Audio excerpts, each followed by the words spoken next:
ஐயா துணை அகிலம் கல்வி சாலை ஆராய்ச்சி நிறுவனத்தில் இணைந்திருக்கின்ற அனைத்து அன்புள்ளங்களையும் அன்போடு வரவேற்று நாம் இன்றைய பாடப்பகுதிக்குள் செல்ல இருக்கின்றோம். இன்றைய பாடப்பகுதியில் விருத்தத்தினுடைய தொடர்ச்சியை நாம் பார்க்க இருக்கின்றோம். விருத்த பகுதியில் ஐயா கலினீசனுடைய சோதனைகளை தாண்டிய பிற்பாடு என்ன செய்ய வேண்டும், எப்படி அன்பான சான்றோர் மக்களுக்கு உதவ வேண்டும் என்ற விதமாக இன்றைய விருத்த பகுதி அமைகின்றது. விருத்தம்: அன்பாய் உன்னை அடுத்திருந்த ஆதிய சாதி ஔவினர்க்கு தன்பால் அருந்தும் சாதிகள்கும் தவத்து குருதி தான் கொடுத்து என்பால் கடலின் கரைதனிலே 7 மணிக்கு விடை கொடுத்து பின்னால் அவரை அருகழைத்து புசத்தில் நடுக்க இருந்திடு நீ.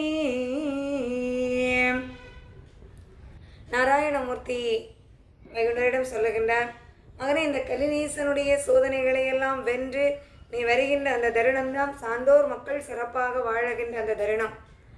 அப்படி அவர்களுக்கு நல்வாழ்வு அளிக்க வேண்டும் என்பதற்காக வேண்டிதான் உன்னுடைய தவமே இப்போது நீ செய்து கொண்டிருக்கின்றாய். அந்த தவத்தினுடைய நோக்கமே அதுவாக தான் இருக்கின்றது.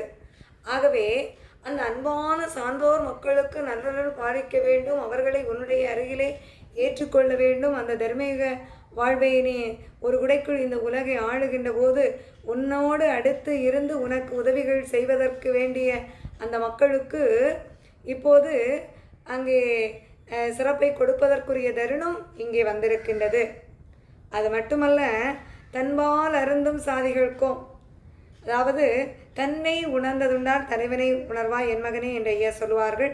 அதன்படி தன்னை உணர்ந்து கொண்ட அந்த சான்றோர் மக்கள், நாம் யார், எங்கிருந்து வந்தோம், நம்முடைய பிறவியினுடைய நோக்கம் என்ன, நம்முடைய கர்மாக்கள் தொலைக்கப்பட்டு அந்த பரம்பொருளோடு ஐக்கியமாக வேண்டும் என்ற உண்மையை உணர்ந்து கொண்டு வாழ்ந்து கொண்டிருக்கக்கூடிய அந்த ஆதிச்சாதி என்று சொல்லக்கூடிய சான்றோர் மக்கள்.